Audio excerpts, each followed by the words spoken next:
ملخص الحلقة السابعة من انمي فينلاند ساجا في الفيديو ده. بس قبل ما نبدأ ما تنساش تشترك في القناة وتفعل زر الجرس عشان يوصلك كل جديد، وتقولي رأيك في كومنت. وبس كده. وصح، روح شوف الفيديوهات اللي فاتت كلها، هتلاقيها في القناة، هتلاقي كمية انميات وهتلاقيهم في القناة. روح شوفهم وقولي رأيك في كومنت وحط لايك لو عجبك، ويلا بينا على الانمي. بس معلومة كده على السريع قبل ما نرجع على الانمي، ان في 3 قنوات اصدقائي. القناة الاولى قناة انمي جيمي، والقناة التانية قناة كوكب الانمي، والقناة التالتة قناة جاليو انمي. روح اشترك عندهم وفعل زر الجرس وقول لهم من طرف نور الانمي.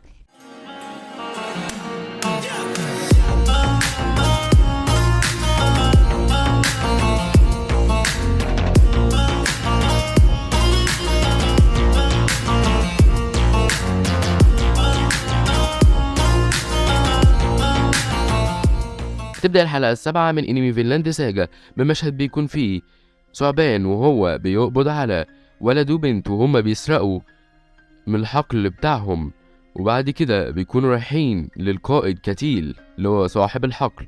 وبعد كده بنروح لمشهد بيكون فيه إنار وسورفين وهما بيشطفوا وشهم كالعادة زي كل يوم، وبيكون إنار بيكلم واحدة اسمها أرنيد، وأرنيد دي العبدة اللي هو كانت عجبته في بداية الانمي، وبيقعد يتكلم معاها وبعد كده بيسيبها، وأرنيد بتروح للي هي شغالة عندها وبتقوم مديالها بالقلم وبتضربها وتقول لها ايه اللي اخرك، واحنا اصلا جايبينكم هنا علشان تخدمونا وتعملوا الاكل وكده، مش عشان تقعدوا تتكلموا مع العبد اللي زيكم. بعد كده بينتهي المشهد على كده، وبنروح لمشهد بيكون فيه النار وسورفين وهم ماشيين وبيوصلوا عند الحقل اللي هم زرعوه، وبيكون بيبصوا على الزرع طلع قد ايه، ونار بيقول لسورفين يلا تعالى ندعي لإلهنا ونصلي ان الزرع يطلع بسرعة، وبيقعدوا يدعوا ويقولوا انه يا رب الزرع يطلع بسرعه وكده. بينتهي المشهد ده على كده. بنروح لمشهد بيكون فيه ابن كاتيل وهو سروغيل، وهو بيكون رجع بعد فتره من الحرب، وبيقابل ثعبان وبيسلم عليه، وهو تريه هو يعرفه من زمان وتريه صاحبه،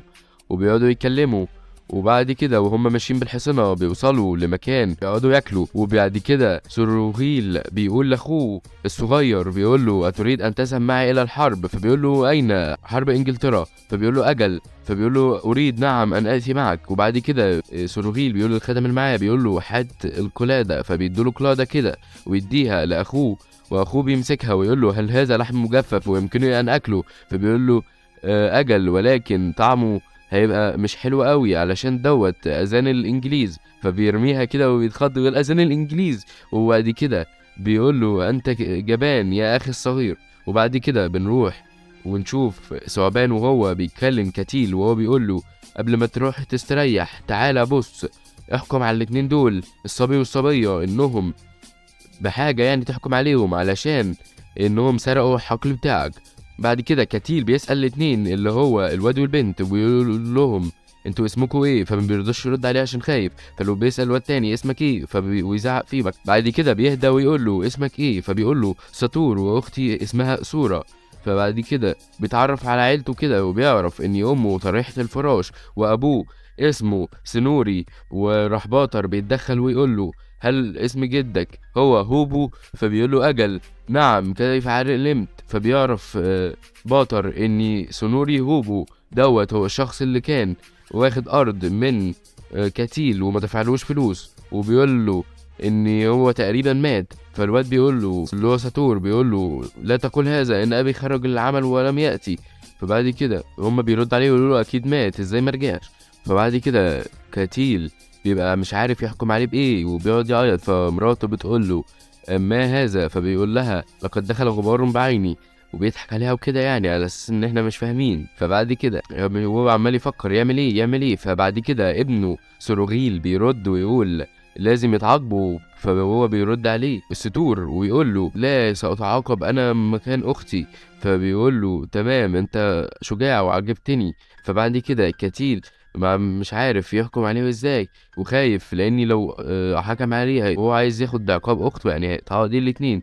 فبعد كده فجأة بيدخل باطر ويتكلم، بيرد عليه كتير ويقول له كل اقتراحك. فبيرد عليه باطر ويقول له ان هما لو اتقطع ايديه الاتنين اللي هو ستور فمش هيعرف يعمل اي حاجة، اما لو راح اشتغل في الأرض اللي كان واخدها منه والده سنوري، فسوف يعوضه ويعطيه كمان مال الذي أخذه منه والده. فبيرد عليه كتيل وهو عاجبه الموضوع، وبيبقى خلاص كده. وفجأة بيلاقي باطر ويقول له لكن الضرب هذا سوف يكون الأفضل، إنه يضربوه وكمان يشتغل. فبعد كده كتيل بيبقى مش عايز يعمل العقاب ده، ولكن ثعبان بيفك الخشبة اللي بتبقى في الفاس، وبعد كده بيقول له لازم نعاقبهم برضك علشان ما ياخدوناش محمل الهزار. فبعد كده بيبقى اللي هيبدأ يعاقبه، فبيقول له كام ضربة تريد؟ فبيقول له 15. بعد كده بيقول له لا 10 ضربات. فبعد كده لسه هيضرب الواد، فبيقول له لن أريد أن أختي تتعاقب، فأنا سوف أتعاقب مكانها. فبعد كده سورغيل بيعجبه الموضوع ويقول إن هو شاب شهم وكده، فبيقوم ويضربه هو. بيمسك الخشبة ويديله ضربة بتوقعه، ما بيبقى بيقعد يتألم ضربة شديدة جدا. فبعد كده كتيل بيمسك من ابنه الخشبة ويزعق له ويضرب هو الواد. وبعد كده بينتهي المشهد دوت على كده، ونروح بقى وهم بقى بيحتفلوا، اللي هو سروغيل واخوه الصغير، وعمالين ياكلوا. طبعا دي عيشة ملوك، فانت عايز ايه؟ اكيد هياكلوا وهيحتفلوا، هو دي عيشة الملوك طبعا. وبنروح بعد كده لكتيل وهو بيكون نايم في الفراش ومعاه العبدة اللي اسمها أرنيد، وهي بيقعد يكلمها ويقول لها انا خايف من ابني دوت، انا حاسس ان هو مش ابني، انا مجرد بس عارف ان هو ابني مش اكتر، اما هو كشخصيته خايف منه، شكله اتغير جدا من حروبه كده. فبعد كده بيقول ان هو لولا اني ارنيد معاه اللي كان هيسود الشر وكده. فبعد كده بينتهي المشهد على كده، وبتنتهي الحلقة على كده. فطبعا لو عجبك الانمي ما تنساش تشترك في القناة وتفعل زر الجرس عشان يوصلك كل جديد. وطبعا هنمشي على الجدول اللي موجود في القناة، هتلاقيه في المنتدى، روح بص عليه وهتعرف الحلقات هتنزل كل امتى.